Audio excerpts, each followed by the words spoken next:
The UK is set to fundamentally change come March 29th. The date marks a legal departure from the European Union. Until then, a lot is left in question and a lot left to be decided. For more on this, I'm joined by Oliver Schmidtke, Director of the Centre for Global Studies at the University of Victoria. Welcome, Oliver. Thanks for having me, Angie. You and I chatted before that vote took place. We were chatting again, and now a debate is taking place on January 29th. What do you make of the situation British Prime Minister Theresa May is in? She has not been able to push forward this Brexit deal.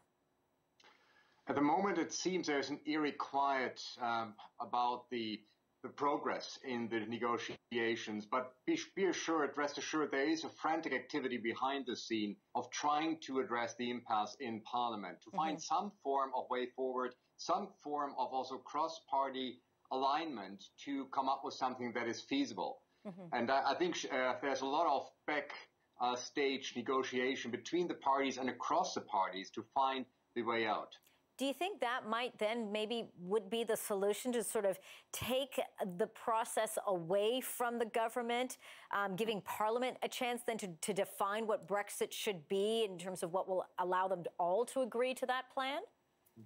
Yeah, the Justice Secretary has just demanded that MPs would have the free vote to express their own views and preference with respect to the Brexit negotiation. That would indeed be quite a substantial change in the dynamic, that in a way the lead would be handed over to the MPs themselves, and the executive under Theresa May would be somewhat disempowered. If she can't deliver, I think there's a growing sense that the politicians need to, in a way, lead the process to find a way out of the impasse. And I have to ask the question again. I know every time you and I talk, I ask you the question, what would the impact be if there is no Brexit deal, not only just in terms of Britain's stance on the international front, but Britain itself.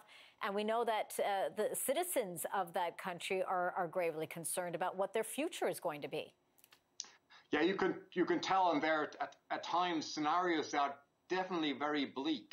There's the suggestion that the GDP would fall by 7–8%, a sharp decrease in the value of the pound, high unemployment, all those things that come with uncertainty in international trade and trying to disentangle the close relationship with the European Union. So there is really growing concern, and that's really also what's driving current debates. Should there be even a legislative way out of this, to say, no, we can't really crash out of the European Union, have no deal. And that's in a way also what the MPs are trying to do. Is there a way to extend the deadline, find a new compromise to avoid the worst case scenario that nobody wants, but in a way the Prime Minister has boxed herself into a position where it's becoming very difficult to walk away from what she has suggested.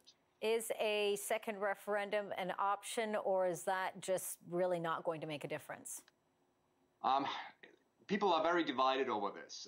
Just now, a very close collaborator of Jeremy Corbyn, the leader of Labour Party, said it would divide citizens and politicians even further if we had a second referendum. So there's some concern that you alienate the population if you go back to them and ask them yet again. On the other hand, there's so much new information on the table that some form of consultation beyond the Parliament, I think, could be warranted.